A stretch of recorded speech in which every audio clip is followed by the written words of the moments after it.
anyway, इन 6 को हम quickly analyse करते हैं कि साइकोलॉजिस्ट इनके बारे में क्या कहते हैं। ओके, सबसे पहले ये डायग्राम मुझे देखकर बताएं कि कौन सा ऑरेंज सर्कल बड़ा है, राइट के लेफ्ट वाला। पहली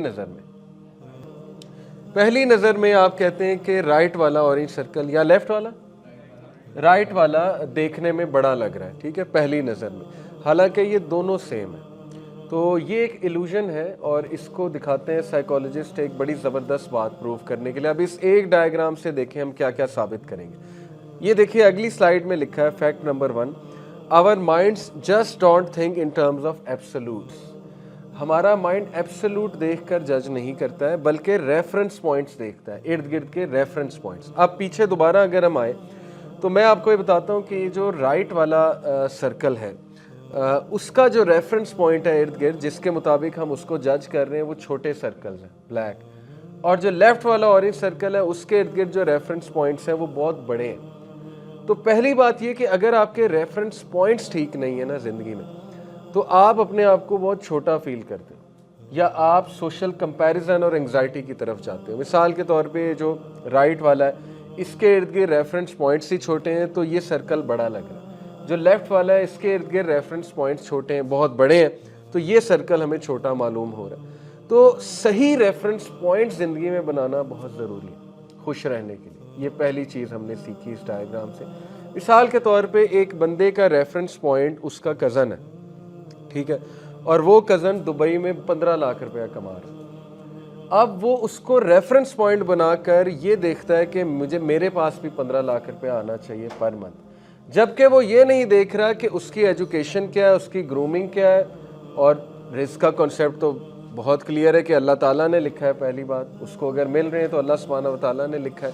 फिर ये कि वो वहाँ तक पहुँचा कैसे, ये सारी चीज़ें इग्नोर करके सिर्फ उससे कंपेयर किया जा रहा है कि मैं भी इस पोजीशन पे होना चाहिए हूँ, या एटलीस्ट इस पोजीशन पे नहीं तो इसके करीब करीब। तो इससे क्या होता है कि जाहिर है कि बंदा ओवर थिंकिंग करता है, बंदा अपने आप को नीचा समझता है।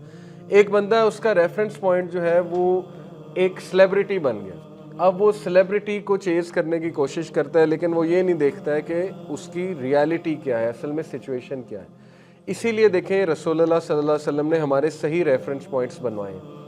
प्रॉफिट मोहम्मद सल्लल्लाहु अलैहि वसल्लम की हदीस है कि जब दुनिया के मामले में किसी को देखो तो अपने से नीचे को देखो, और दीन के मामले में किसी को देखो तो अपने से ऊपर को देखो। ये हमारे रेफरेंस पॉइंट्स ठीक हो रहे हैं ताकि तुम लोग रिलैक्स रहो, ताकि तुम लोग एंग्जाइटी और सोशल कंपैरिजन की तरफ ना जाओ। दूसरी इस चीज़ डायग्राम से एक बात प्रूव होती है कि जब हमारे पे पीयर प्रेशर बहुत ज़्यादा होता है, ये ब्लैक सर्कल्स ना पीयर प्रेशर, तो जिस पर पीयर प्रेशर ज़्यादा होता है वो अपने आप को छोटा फील करता है, क्योंकि फिर उनकी पर्सनैलिटी दब जाती है, फिर वो आर्टिफिशियल बनना शुरू हो जाते हैं।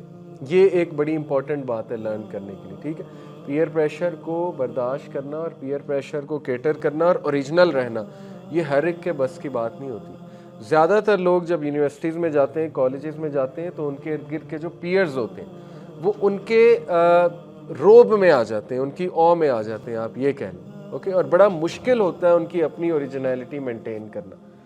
तो being original is very difficult, और ये रिसर्च से साबित है कि जो लोग ओरिजिनल रहते हैं वो खुश रहते हैं, क्योंकि they have no one to please except Allah सुब्हानहू व तआला, या they have no one to please except, वो अपने लिए करते हैं, जो भी रेफरेंस पॉइंट्स वो बनाते हैं वो सही बनाते हैं और सही डायरेक्शन में चीज़ें करते हैं, ओके।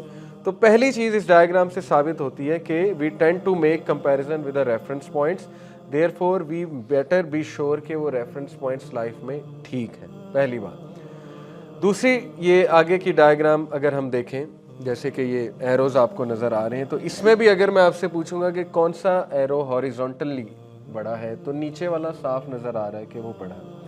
अगेन जब मैंने हेड्स को रिमूव किया, एरो के हेड्स को रिमूव किया, तो दोनों जो है वो सिमिलर है। In the next diagram also अगर मैं आपसे पूछूं कि कौन सी टेबल की डायमेंशन जो है वो बड़ी है, तो आप कहेंगे लेफ़्ट वाली जो है वो ज़्यादा लंबी है, उसकी लेंथ जो है वो ज़्यादा बड़ी है, साफ दिखाई दे रहा है, ऐसा ही है। लेकिन जब कार्ड से मेजर किया गया बाकायदा, और आप देखें कि दूसरे को भी मेजर किया गया, तो दोनों की डायमेंशन सेम है। वेरी स्ट्रेंज, दोनों की डायमेंशन जो है वो एग्जैक्ट इक्वल है।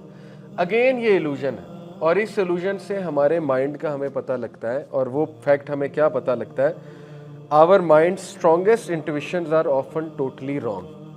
ہمارے مائنڈ کی زیادہ تر انٹویشن سمجھتے ہیں، اس کی ججمنٹ، وہ زیادہ تر غلط ہوتی ہے، کیونکہ ہماری جو ججمنٹ ہے وہ بہت سے فیکٹرز پہ ڈیپینڈ کرتی ہے، ہمارے پرسنل نالج پہ، ہماری پرسنل گرومنگ پہ، ہمارے پرسنل خیالات پہ۔ میں نے آپ کو خود ڈائیگرام سے ثابت کیا کہ جس ٹیبل کو ہم لمبی سمجھ رہے تھے وہ ٹیبل اور ساتھ والی ٹیبل ایکول تھے اصل میں۔ جس ایرو کو ہم لمبا سمجھ رہے تھے وہ اور اوپر والا ایرو ایگزیکٹلی ایکول ہے۔ تو اس سے کیا، اس کی امپلیکیشن کیا ہے؟ Most of the goals we think will make us happy don't really make us happy. اگر مائنڈ ڈائیگرامز کو غلط پڑھ سکتا ہے تو کیا مائنڈ غلط گولز نہیں فالو کر سکتا؟ کیا مائنڈ جو ہے وہ غلط لوگوں کو آئیڈیل نہیں بنا سکتا؟ کیا مائنڈ غلط ریفرنس پوائنٹس چوز نہیں کر سکتا؟ بنیادی سی بات ہے، ایک چیز سے ہم نے یہ بات سمجھنے کی کوشش کی کہ ہمارا مائنڈ ولنریبل ہے، ٹھیک ہے، ہمارا مائنڈ محتاج ہے بہت سی چیزوں کا۔ کوئی بھی یہ نہیں کلیم کر سکتا کہ وہ عقل کل ہے، ٹھیک ہے نا۔ جیسے میں آپ کو ہیپینس کا ویسٹ کا کنسیپٹ بتاتا ہوں، ہیڈونزم کا کنسیپٹ کیا ہے؟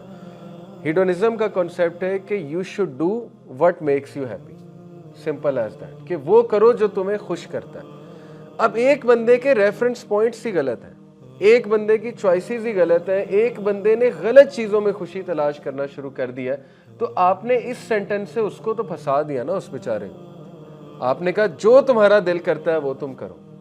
جیسے LGBTQ کا معاملہ لے لیں، شریعت کہتی ہے کہ وہ غلط عمل ہے، چاہے کسی کو خوش کرتا ہے، چاہے کسی کو پلیجر دیتا ہے، لیکن انہیں کہا گیا کہ be proud who you are, باہر نکلو، ڈرو نہیں، جو تمہارا دل کرتا ہے وہ تم کرو۔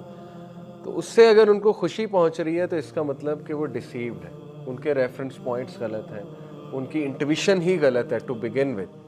تو ہم نے صحیح کیسے اپنے مائنڈ کو صحیح کس طرح سے بتانا ہے، کس طرح سے سکھانا ہے، یہ ایک فیلیسی سائیکالوجسٹ کی لینگویج میں ہوتی ہے، G.I. Joe fallacy.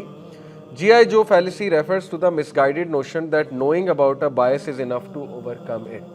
اصل میں یہ میں اس کی پڑھ رہا تھا ہسٹری کیا ہے G.I. Joe fallacy کی، تو یہ کہتے ہیں کہ 1980s میں کوئی کارٹون لگتے تھے یا پتہ نہیں کوئی ٹی وی سیریز لگتی تھی G.I. Joe کے نام سے۔ تو اس کے ایپیسوڈ میں، ہر ایپیسوڈ کے اینڈ میں وہ جو ہیرو ہے یا کریکٹر ہے وہ آ کے کہتا تھا now you know it exclamation mark, کہ اب تمہیں پتہ لگ گیا۔ تو سائیکالوجسٹ کہتے ہیں کہ یہ غلط سینٹینس ہے۔ جسٹ بیکاز کسی کو پتہ لگ گیا کہ وہ غلط ہے، یا جسٹ بیکاز کسی کو پتہ لگ گیا کہ وہ غلط سوچ رہا ہے، تو یہ انف نہیں ہوتا ہیبٹس چینج کرنے کے لیے، بلکہ اسے کیا کرنا پڑے گا؟ تو انہوں نے کہا کہ if we really want to change our behaviour we have to change habits.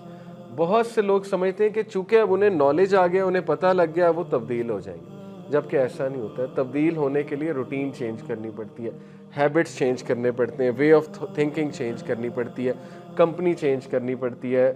کسی نے وائز بننا ہے تو وائز لوگوں میں اٹھنا بیٹھنا پڑے گا، یہ بنیادی سی بات ہے۔ کسی نے کوئی لینگویج سیکھنی ہے، جب تک ان لوگوں میں نہیں بیٹھے گا اسے وہ لینگویج نہیں آئے گی، چاہے وہ جتنے مرضی کورسز کر لے اس لینگویج میں۔ تو اسی لیے خوش رہنے کے لیے بھی صرف یہ باتیں انف نہیں ہیں، خوش رہنے کے لیے بھی آپ کو اپنا لائف سٹائل چینج کرنا پڑے گا، اپنی روٹین چینج کرنی پڑے گی، اپنے تھاٹس چینج کرنے پڑیں گے، یہ ضروری ہے۔ اس لیے میں نے شروع میں یہ بات جو ہے وہ بتا دی۔